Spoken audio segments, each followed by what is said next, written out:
Hello out there, my name is Milesy and welcome to my channel. I know my hands are a little dirty today. I have filmed about 3 or 4 of these videos already. I'm just trying to get them all done and out of the way so that I can do some other things this weekend. And today I have a set of dual tip art markers, 60 colors by Rich New, and they have both a broad chisel nib and a bullet nib. And then on the top, I'll take it off so you can see it, we have the color swatches. And we're going to swatch these ourselves just to make sure that they are accurate. And I have noticed that these are very similar to other sets I have got in the past, because I can see, if my camera will focus, that black is 120. And I have noticed that with a lot of these more inexpensive brands, they all kind of have the same numbering system, though they're not necessarily always going to match. So their shade of Blue Gray 5 may not be the same as another set's shade of Blue Gray 5. So let's take a look at the markers themselves. And there is the bullet tip. It's a nice sharp little tip. Here is the chisel one, which I hardly ever use. I don't really like the chisel. And I don't have any brush pens, so the only ones that I really like are the bullet nibs. And they've got this nice triangular shape to them, so they do fit in your hand really well. And there's one thing I need to check. Yes, the caps do fit on the back, which is something I have noticed. They don't always.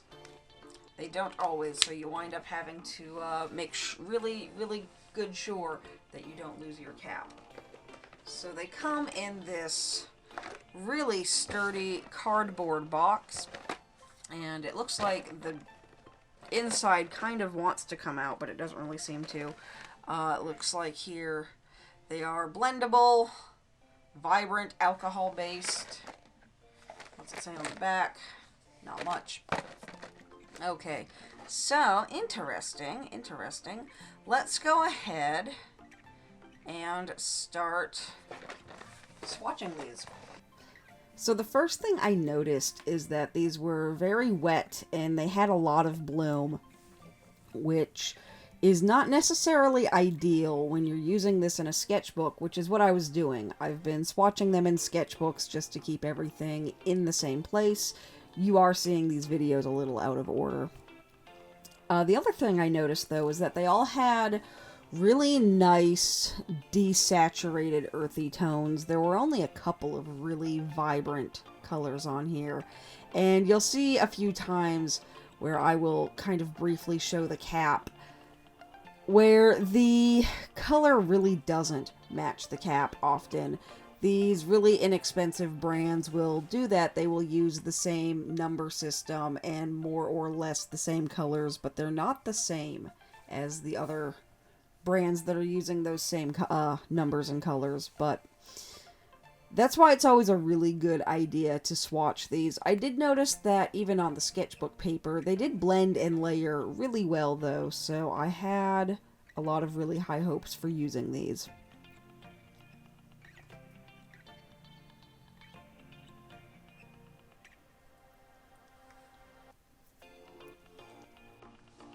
Oh my god, so I just noticed this.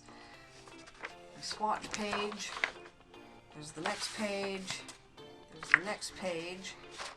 So those markers led through 3 pages.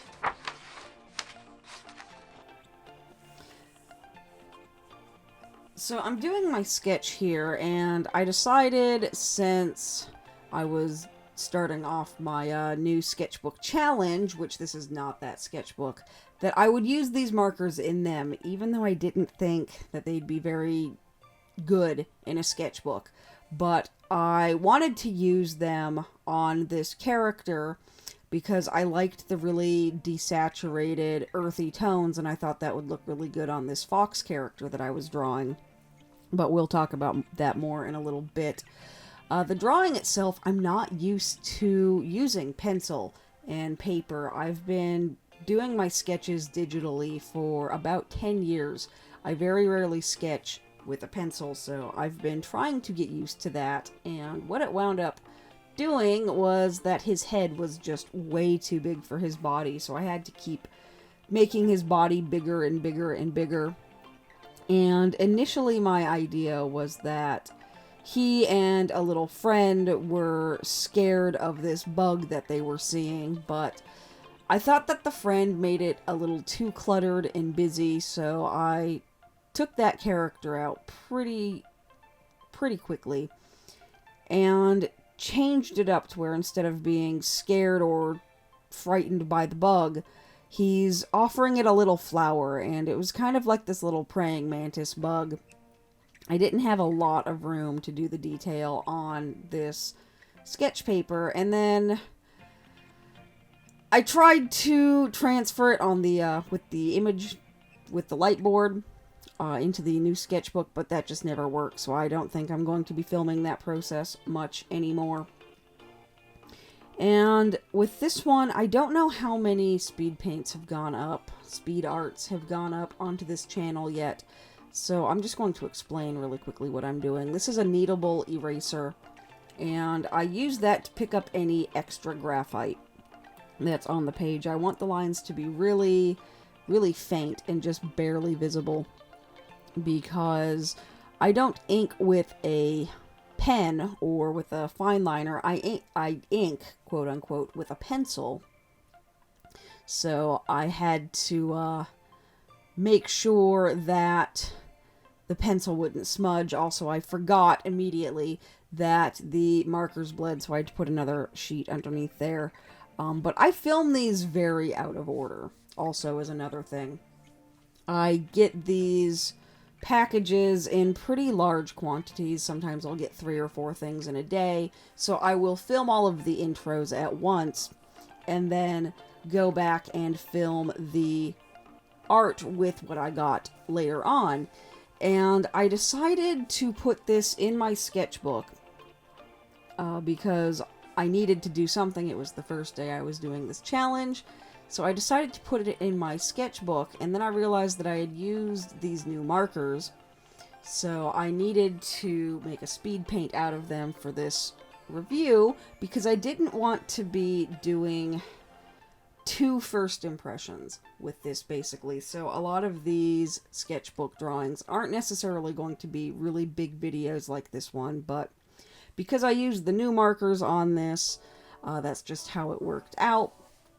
But the markers themselves, even though they did bleed really badly in the other sketchbook, this one seems like the paper's a little bit heavier and it held up a lot better, I think. It did still bleed, and you'll see that, I think, maybe on the page that I had in between, but it didn't seem to bleed as much. And the paper that I'm using underneath it was plastic coated, so it wasn't going to bleed through that at all. But it didn't really bloom or bleed out as much as it did on the other paper in the other sketchbook, so it actually did work really well in this one. And then I realized I kind of needed to put some kind of background on there. I didn't really plan for much of one. I didn't have a lot of time. The days have been really getting away from me lately. But when I used the chisel nib, I don't really like the chisel nibs very much. I was really surprised at how watercolory almost it looked. So I really liked that. And then I tried to recreate that later and had some more issues with it. And then when I started shading, this pack only had gray tones in odd numbers. So I was stuck between using the number 5 gray or the number 3, and I went with number 3, or with number 5. And by the time I got to his face, I realized that it was way too dark and completely out of focus. But I was really nervous that it was too dark and that it wasn't going to work, and that I probably should have used the number 3 one. I wish I had number 4. That's the one I probably would have used, but with brand new markers, it's always kind of troublesome to figure out how to do the shading, because I don't like to do shading where I use a different value of the same color. I don't like to shade orange with orange. I don't like to shade brown with brown. I like to take shaded grays. So because this fox was very orange and brown and had a lot of really warm tones, I shaded with a blue. It was Blue Gray 5 is what I shaded it with. And it just wound up being really dark, but I think in the end it actually did turn out alright. And then for the background here, I just wanted something simple, but using that chisel nib on the sketchbook paper, the paper really started to warp and just did not hold up, so I kind of had to quit while I was ahead. The background didn't turn out as nice as I wanted, but by the time I started doing the outlines with the pencil, he started to come together, and those really dark shadows didn't seem nearly as dark anymore. And hopefully tomorrow I will be getting some different pencils. I am expecting those very soon. There's my face, hello. But hopefully those ones I can lay down first. I've done a little bit of testing, and this one does tend to smudge a little bit under the markers. So that's why I did the lines last rather than doing them first.